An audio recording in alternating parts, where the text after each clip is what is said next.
Hey everybody, Seven here, and thank you so much for joining me in Planet Crafter. Now this should come as a surprise to absolutely no one. I'm an idiot. But this time I'm an idiot times two. Well, one thing I'm an idiot about was something I probably should have suspected and expected. The blue sky is where you're going to get the unlock for the Raincatcher. So by the time you reach blue sky, you should already have the Raincatcher. Blue sky is also, I think, roundabouts the time when all the stuff's going to start melting. So really, I don't need to be gun shy about, oh wait, let me get some drills, get the TI moving first before I start nuking the place and diving headfirst into all of my curiosities about what's going on under here. So I should be able to flood the place without having to worry about, oh, am I going to have anything to drink? But the bad one was I'm a complete idiot because I know where there's free rods. Because I did a series on an even harder difficulty, the maxed out extreme mode, and I did it in the crater. And the crater has that meteor. Now, I think if you go there too late, the meteor dissolves and you find nothing but just iridium, just regular ore. But I think if you go there early enough, you should be able to pick up a couple of rods. So I'm thinking there's a cave out back that I was told is actually not ice locked. And we've got the crater, which we can get some iridium rods. All right, so we've got water, we've got more food than we'll ever need. Now we gotta do is snag up the trifecta here. Should probably place down a couple of them as we're going along, because we are going a distance right now. Oh, nice. I don't think I'm gonna mess with that because I kind of want to just get out of here. Okay, so we've got water, we've got more food than we'll ever need. I'm probably going to be leapfrogging the boxes because we are going a pretty good distance and I don't want to leave myself hanging with no way to just stop off and get air when I need to. And if I remember correctly, I think these arches over here that we're seeing should be the way to go. Like I said in one of the previous episodes, I'm not 100% familiar with the ice fields, but I have a roundabout suspicion that I think it's in sort of like the northwest section of the map, which I was able to use that to orient myself to the back end of the labyrinth and cut off all of that and just get right to the good stuff and also get to that wreck pretty easily. So I think I know where I am, but just like with the aluminum cave, oh, we are going for a frickin' walk. That's what's up. Oh man, okay, so the second we get back, we need that antenna. Yeah, there's the back side of that wreck. So the little paradise section should be either right in front of us or kind of off to our right. I know there's a ton of frickin' ladders around here, but I'll be damned if I can remember where the hell they are. What the hell is that? Wait, I don't recognize that.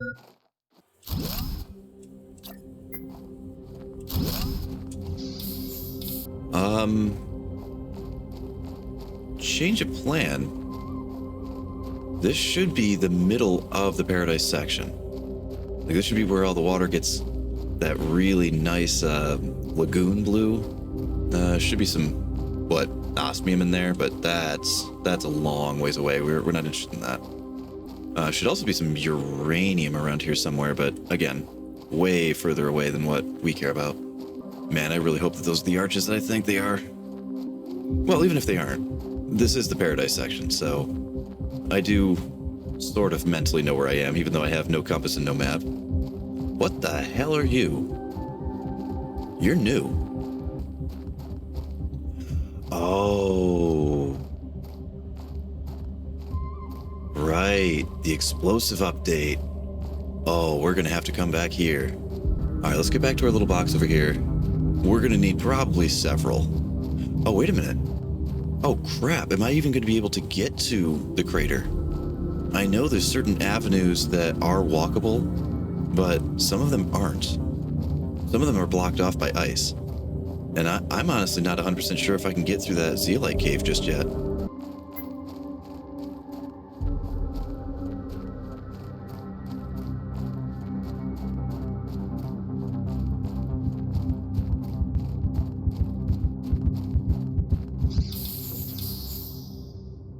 Everything's fine. That was not a panic. Do I panic in this game? Of course not. Never. Promise. Man, this is turning into a bit longer of a walk than I was expecting. And these are not the arches I thought they were. This is something new as well that I don't recognize. I actually think I might be a little bit too far. I'm trying to twist the map around in my brain here. Yeah, I'm too far west. Alright, I should know where I am now, though. Oh, hello. Oh, also hello. No, I don't want to get too full up on stuff, though. We do have a target.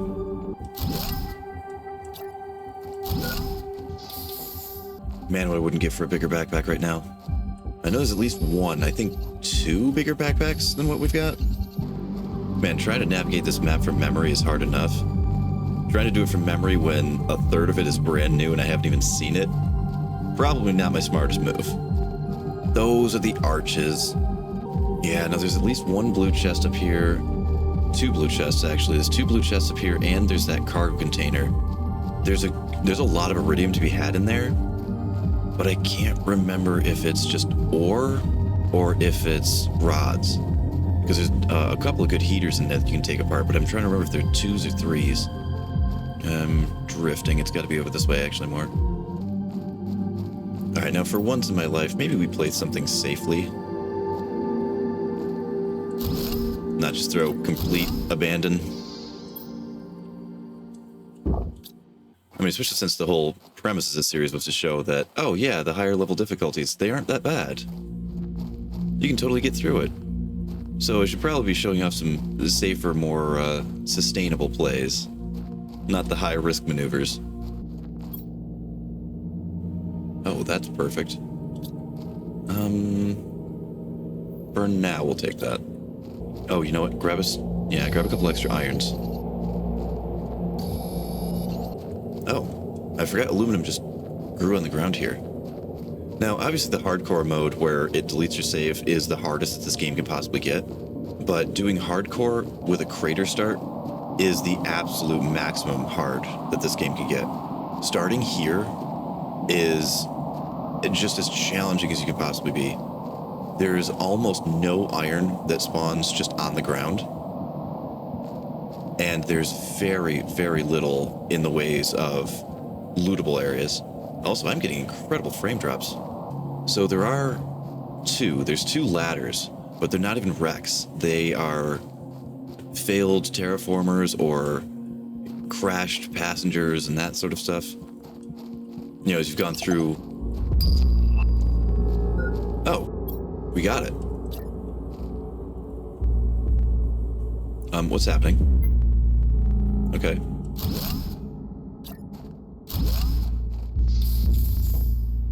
But just like you've seen some of the crashed wrecks and you find logs of passengers and stuff like that, there are ladders in here, but they're not full wrecks. So you can get stuff, but not to the extent that you could otherwise in like a real wreck. Oh man, there's supposed to be rods in here. Oh, there we go. That's what's up. Okay.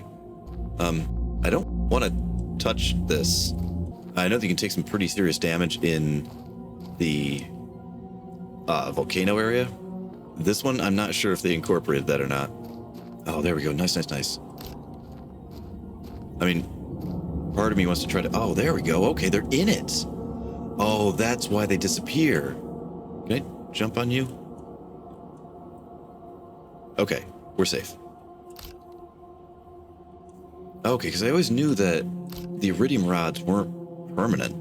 Like, they poof after a while, so they must poof when the meteor itself does. Because holy Christmas, look at these rods.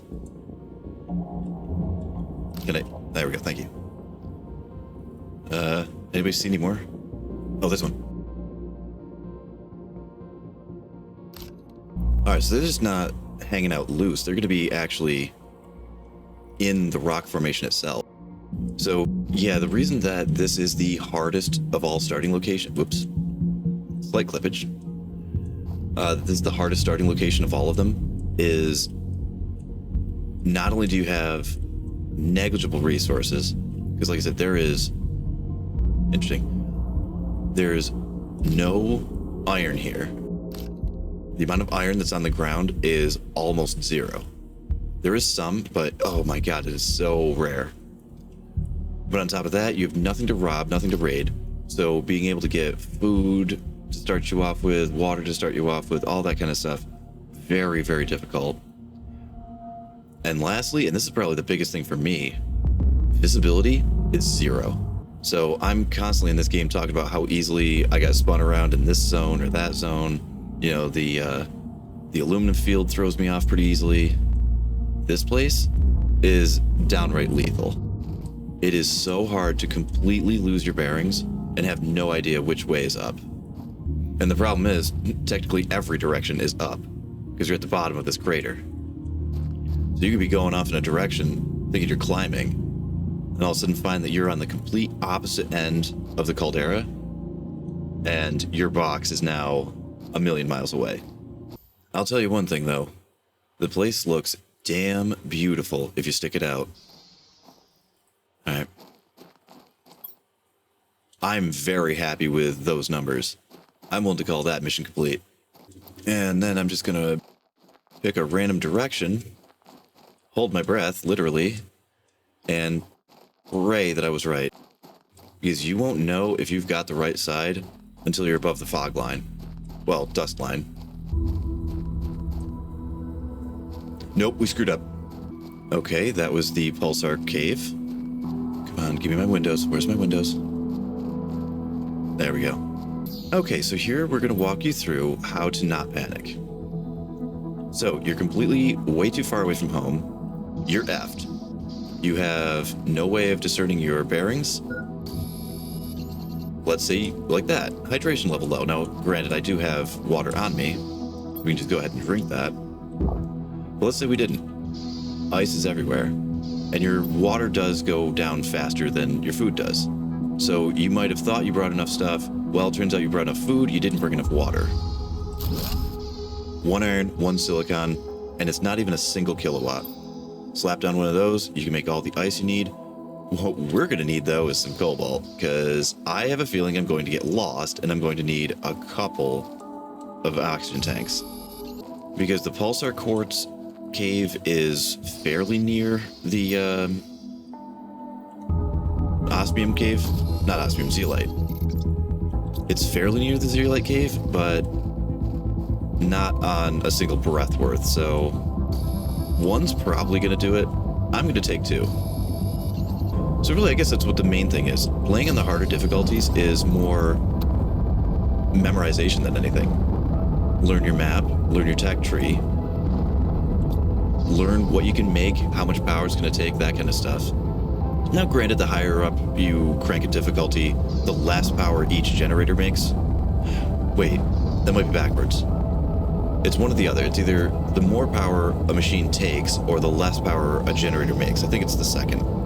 But even if you find yourself a million miles from home, you can totally un-F yourself if you stay calm and remember your chains. Because even though this place sucks for iron, I've never seen a place that sucked for cobalt. Cobalt's everywhere.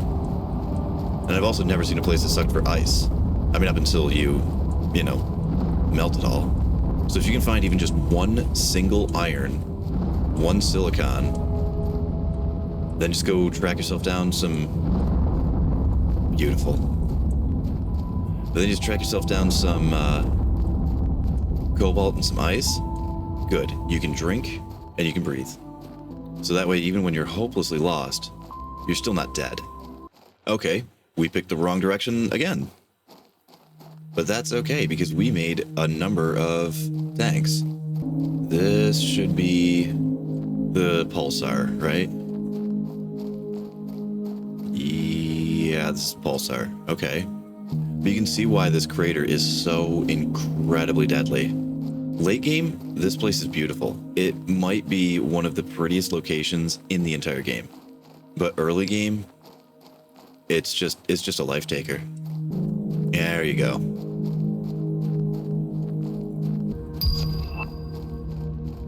Oh, we have such an incredible amount of work to do. Good thing we went completely berserk on power situation yesterday, because we're going to move O2 and we're going to move heat like crazy right now. I'm actually kind of not really super interested in pressure. You go down the pressure unlocks, there's a couple of cool ones here and there, but for the most part, I'm actually more concerned with a few of the other things. All right, when we get back home, I'll double check on the unlock screen, but I'm pretty sure there's nothing really that fascinating in the pressure tree. Oh, what are you doing? I wanted to stick my head in there to see if there were any of the larger heaters that do have rods, but we're completely full anyway, so even if I did find a tier 3 heater, it'd be completely irrelevant.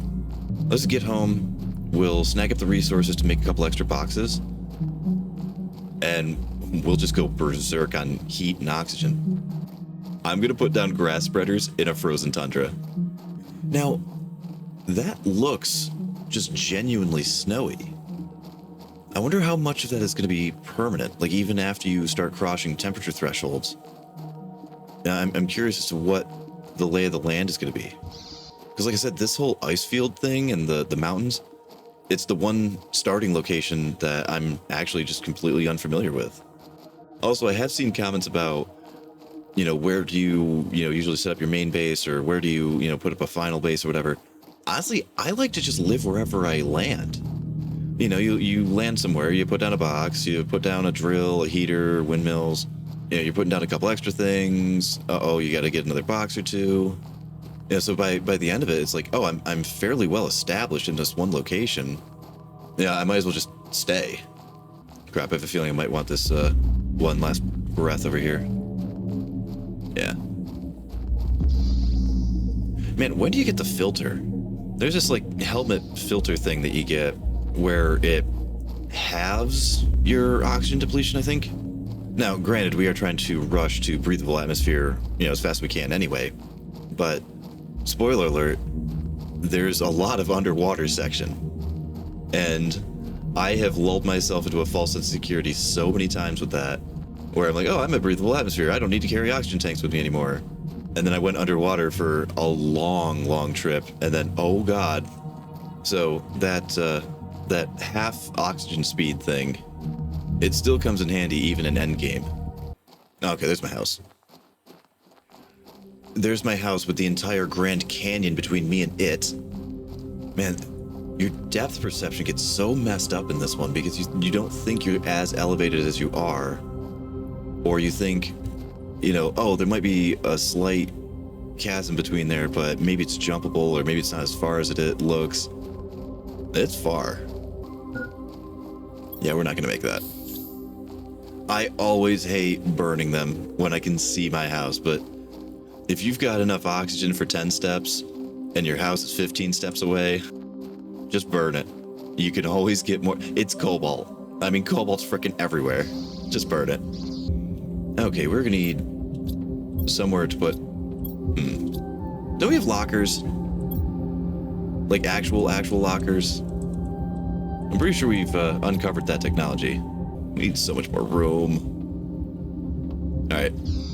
I think I might go in a bit of a construction process here. Yeah, we need a lot more rooms. And I'll see you guys in a sec. Okay, well, I have been hard at work for about an hour now.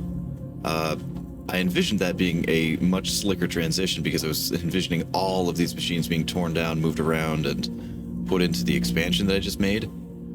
We've got a nice long 2x2 going off to one side. But over here towards the entrance, I made a nice big 3x3. Now, it's all still the 1x1s that are just attached to each other. Like, so 1, 1, 1, and then 1, 1, 1 in the other way. But I left it so that I was setting myself up for a 3x3 in here. Now it's going to be a major pain in the ass to tear down all these 1x1s once, these lockers are getting full and everything.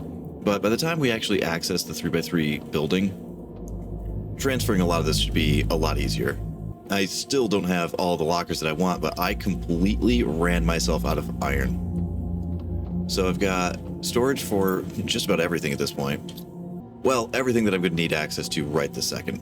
I don't have a zeolite box, I don't have an osmium box, but we've got storage is enough for most of the things that we're going to want. Now, even though I tried to go as just absolutely ballistic fast as I possibly could, and like I said, I also didn't tear anything down and move anything. I also didn't build any new machines because I actually wanted to make the TI go as slow as I could during all that process because I knew I was going to cut it all. So I was hoping that there weren't going to be any super cool unlocks during all that process, but there were 2. So I'll just throw those up into here at some point as well. Well, crap. I'm not done building. Well, damn it. So we've got okay storages. There's definitely room for more storage, and there's also more storage that is necessary as we don't even have probably half the resources that actually exist in the game. But it's a start. It's a good start, and it's got all of those stupid blue chests that I was tripping over out of the way. I absolutely hate the way all of this is set up, and I hate that we can start getting some outside things going that I don't have going, but I'm getting absolute cabin fever. I have gone in and out, and in and out, and in and out. I have sucked up every square inch of iron that was out there, and I know that I was griping and bemoaning this pretty much the entire series of the hardcore crater challenge that was putting myself through, but iron is by far and away, objectively, the most critical resource in the entire game. Like, iron is in everything, and usually multiples of it. A box is 2 iron, a locker is 3 iron. I think even a nuclear generator takes 1 or 2 iron. So there's no getting around, you just need gobs and gobs of iron. So I think that probably what a lot of the harder difficulty playthroughs, especially if you're doing, on the level of save deletion hard, I think a lot of those that would fail probably fail due to lack of iron. I mean, yeah, lack of food is what's going to probably ultimately do you in, but if you can't get the iron, then you can't make the heat that you need, which is going to give you the tier 2 vegetube. Then the tier 2 vegetube is going to give you the food grower. So if you can't get the iron, then you're just going to be sunk anyway. So I'm going to run back out towards the crater, but we're not actually going there. That's not the target. What I really want is just gobs and gobs more iron, because oh my god, did I go through so much of it. And I went far too. Like, I was putting out a really big radius looking for the single most basic resource in the game, but also the most critical. But anyway, our target is now that little storage container. It's not a super great rob for the chests that are going to be in there. I honestly think it's only like maybe 4 or 5. But the funny thing is, you actually kind of want those types in your early game. Since all the blue chests are tied to your terraformation index, which that was confirmed to me, by the way. I was pretty sure it hadn't changed, but I was a little gun shy about actually calling it and being, definitive about it. But it's not just overall TI. It's not like, oh, you're at 390, so you'll find this, and you're at 400, so you'll find that. It's actually the exact stage that you're at. So if you go from barren to blue sky, once you click over to blue sky, that's when you find the better stuff.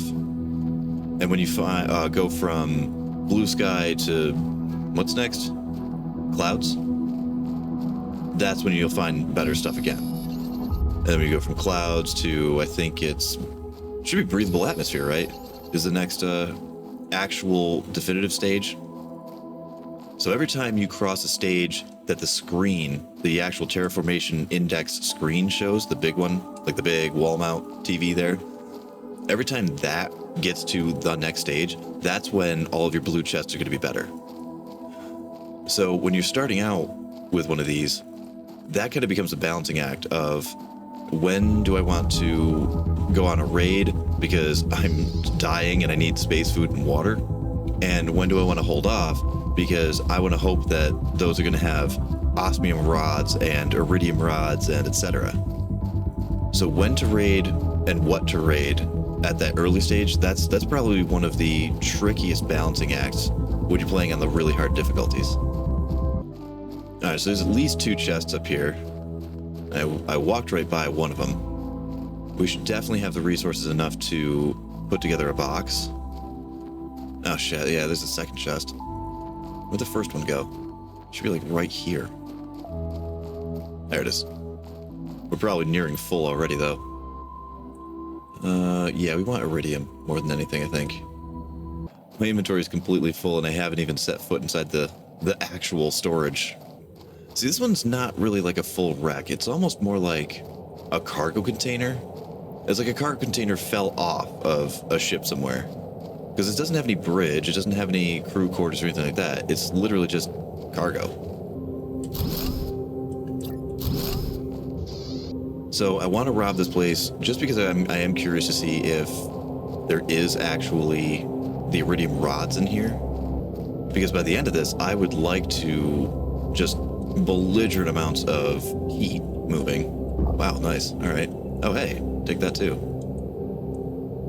Oh, yeah, just because of how annoying the frickin' iron has been. Not really. Man, why are you dusting off the gun? Have you looked around? But we are not in a position to be a neat freak right now.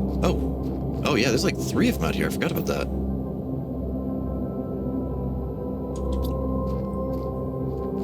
Oh man, we're gonna need to load this place with so many frickin' lockers. That is my one little, I wouldn't even call it a complaint, but my one little niggle about the lockers. They don't, like, stack quite right. I don't know if they're slightly too wide or what, but to me it looks like in a regular 1x1 compartment that you should be able to put 3 of them, but you can't. It looks like there should be enough space there. Or, I don't know, maybe if the 1x1 was like a pixel wider, that would offset the entire building mechanics altogether. So maybe if a locker was like shaved just at the hinge or something and just that slightest bit narrower, I don't know, because to me it looks like 3 should fit. And when you have more space, you still can't put the 3rd one because then there's that bulkhead that's in the way. So it ends up kind of hitting the ceiling and it'll still turn red. All right, let's get into this thing because I wanted to get into this the second I ran past it to get out to the crater there. Like I said, there's not a lot of crates, but there are a few. Oh, hello. Pablo. I played nearly every single game first person, so these kinds of suits don't really fascinate me too terribly much. Oh, nice.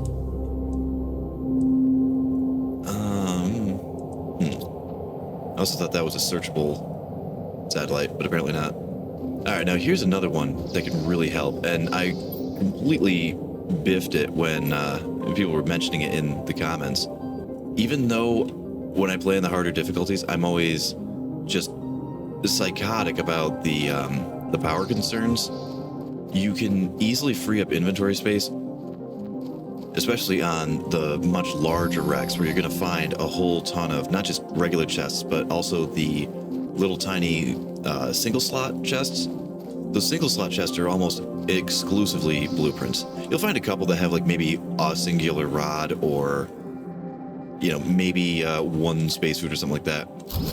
But it's usually rare to find something that's not. No, there we go. Oh, nice. Can't wait to start incorporating some of those. That's one of my favorite building slots, actually. But yeah, so if you're on one of those long raids, that's going to have, you know, just many big chests, a whole ton of the small chests. You know, so you're going to be getting a ton of blueprints. Obviously, every blueprint is 1 inventory slot, and the inventory slots don't stack.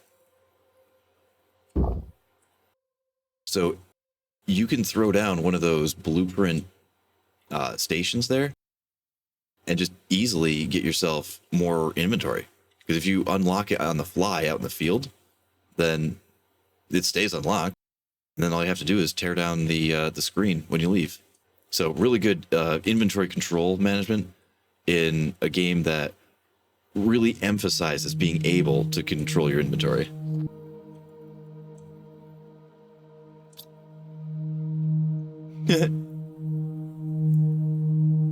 Okay, so I'm caution orange now. I like it. Although I think more fitting for our current play, given that we're living in the snow. We'll take this. It's not quite a snow camo, but I think it's a little more accurate anyway. All right, now there should be a crap load of heaters in here somewhere. I actually thought it was on this side of the bridge, but I could be wrong. Oh, another one. Ooh, a blue one. Wait. Oh, that's a new one too. Okay. Oh, damn, that's cool as hell. Wait, is this place bigger? This feels bigger. Holy Christmas. My God. Okay, well, I was all worried about, like, oh, if I start cranking down the heat, am I going to be able to drink anything? Never mind. I have found so many just loose, free water bottles that it's pretty much become irrelevant. No, we're... Okay, and that's aluminum, and we do want the aluminum. All right, let's see what these two are. Oh, God, we need that. That's perfect. Oh, hello. All right, need that too. And since we already have the rocket launch platform, that means we can start launching the GPS satellites too. Killer. All right, let's get to it. I'm really curious about that white one. That white one might be the new one if it's cool enough. Still just more of the caution orange on this guy. It looks okay, though. Not bad. Although, given that it appears blue, I was expecting, like, kind of an ice blue or something like that. I was not expecting orange. Oh, yeah, that's the winner. That is definitely the winner. Oh, yeah, I like the gloves. Yeah, all right, this is definitely for, living in the snow.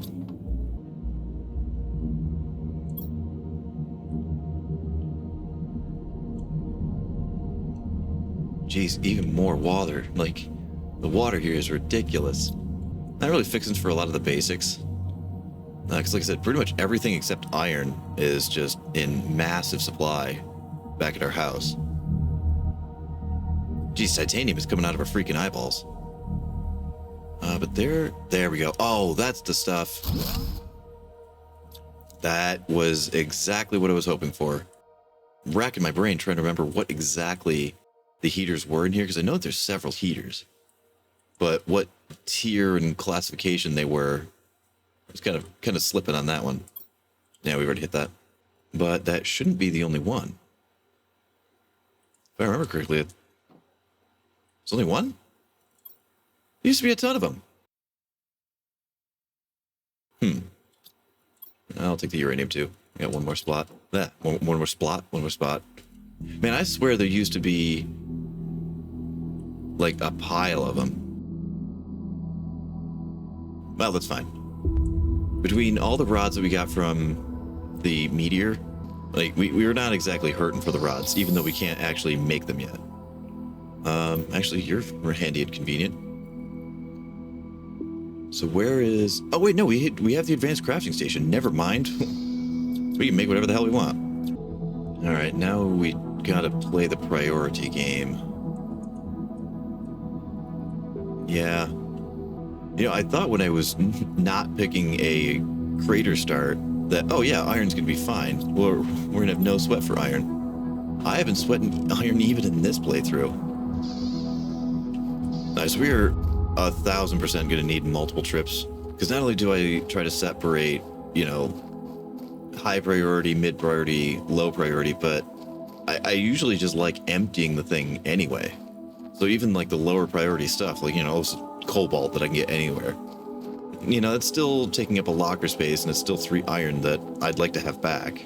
But also, just because of how long that construction process took me, mostly just because of how long it took me to mine up all the iron that I needed, I haven't really built anything. And I also got those 2 unlocks that were really, really nice and really important. So I'm thinking before we call this, we're going to want at least that biodome, the antenna, the launch pad, and I'd also really like to get some of these rods put to use as well. I want to see that heat absolutely fly. Also, the recording just crossed the 2-hour mark, and I am trying to keep the Planet Crafter videos to a half hour less, so... Although that right there is the best part about going completely nuts on your construction. It makes it a whole lot harder to get lost. Because look at that, you can see my house from a mile away now. And I don't even have any beacons up. Alright, well, I'm gonna make a run for it, probably just the one. I'm as empty as I possibly can be. I do know that I'm gonna get hungry on the way, and I'm gonna get thirsty on the way, and I never leave the house without at least one of each, even if I am full. So let me try to get at least one more run, and then we'll get to work actually building some damn stuff. Now, I'll see you guys in a sec. Okay, well, this recording is spiraling completely out of control. I was gonna make one trip. That backpack is just so damn small. I ended up making 3. But on the upside, we have an overflowing amount of iron that we're gonna burn all of that in exactly 3 seconds here. We've got... oh, geez. We've got a lot of machines to put down. We also have a couple of buildings to put down as well. And as I was coming back over here, it started to rain, which means, yeah, we're actually not very far off of this. So I definitely want to get some of these machines put down, especially these outside ones. Now, the tier 3 is unfortunately still an inside machine, but we have the tier 3 heater anyway is an outside machine, or an inside machine. But the tier 3 vegetube and the grass spreader are both outside machines, and I would love to get those cranking. One unfortunate truth, though, is that's going to be a lot of aluminum that we don't have. We also don't have any kind of extraction, do we? When do you get extraction? Oh, we do need the pressure. Damn. Yeah, every extractor is pressure-based. Alright, well, let's go upgrade this situation then. Man, I started this day with, oh, hey, let's go check out that cave. And, oh, hey, let's just go get some iridium because I want to crank the heat as hard as I can. And I have done neither of those things. I mean, we got the iridium, but we haven't put down any of the damn higher level heaters yet. We've still got all these crappy tier 1s, and we've got access to tier 3s. I might move that into the back room. Alright, now I don't like how any of this looks right yet, but we're still a work in progress. More importantly, we have access to this. That's critical. I have no idea when we got access to that, but holy crap. Do we... oh no. We never picked up the rockets, did we? Oh shit. I mean, yeah, I can make a couple.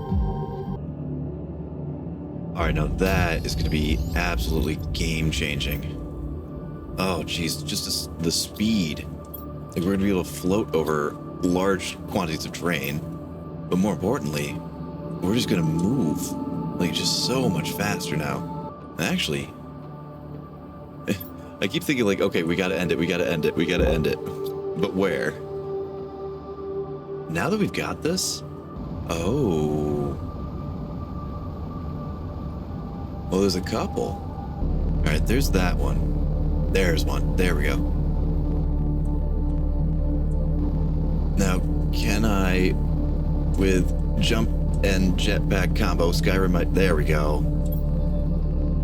Never underestimate the power of Skyrim, especially in this game. F it, I'll take it all. Now, I know I just got done talking about how, you know, oh, it's hard to balance when to rob a blue chest and when not to. These guys have just been plaguing me. Like, I walked out my door on day 2 and just immediately saw, oh, look at this amazing blue chest that I want. Oh crap, we're out of air. The other fun thing about this jetpack is we're gonna be able to, yep, do that. I saw that one coming a mile away and I'm like, yep, that is something we need. Completely eliminates any kind of fall damage, which, fall damage, that is probably the biggest life taker when you're starting off on the hard level difficulties. Because if you can't find food, then fall damage will just end you. You know, you're trying to base and do so much math and so much calculation on, okay, how far can this food get me? How long before I'm gonna have to eat again? When you're trying to calculate all of that and you trip and stumble over a frickin' boulder and you take a quarter of your health off, at that point you might as well just reset, because that's one of those I am never going to financially recover from this situations. You know, I just went out to ice harvest. Is it me, or is the snow getting less? Cool. We're gonna have a little bit of a front lawn here. But with that, we're approaching hour 3. And there is, oh geez, there's a list of things that I want to do right now. I want to get all this torn down. Well, tack that onto the list. I want to get all these torn down, put into 3s, and put them outside. We've got all of our tier 1 crappy heaters torn down. They're all up to 3s now. That, I really just can't stress how badly I want to make that the priority. I want to see all this stuff melted. I'm dying to see what this place looks like once we get past the melting stage. Grass growing in the snow. That just makes me happy. That is terraforming. But we've got a brand new major power source that we can play with now, which we're going to need because all of our machines are going to start getting costly. We have a ton of construction to do. We've got the biodome that we've got to make. We've got the communication antenna that we've got to make.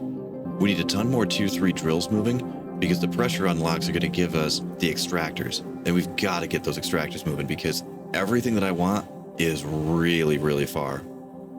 The aluminum is like prohibitively far away from us. So we need extractors. And above all else, we've got to get this launch platform going too, because at that point, we can start making it rain iridium and uranium. Once you have this, you have infinite uranium. Most of my playthroughs, I don't even put up extractors in a uranium area. I might put one up in an iridium area depending on how early I can get access to them, but I almost never put down uranium extractors. Anytime you need uranium, you can just call one down. This is a requirement. We're definitely going to have to be able to tear down things that we don't want. And with the deconstruction microchip, you can tear down a building or a storage and get 100% of that back. But the items, you can't tear down an item and get any of it back. Not until you've got that machine. So we have just a list of things to do. And I also hate the way my front door looks. I like the way those numbers look though. But we're going to have to look at those numbers in another episode. I love these gloves. But anyway, thank you so much for joining me in this episode of Planet Crafter, and I hope to see you in the next one. This is 7. Good night, guys.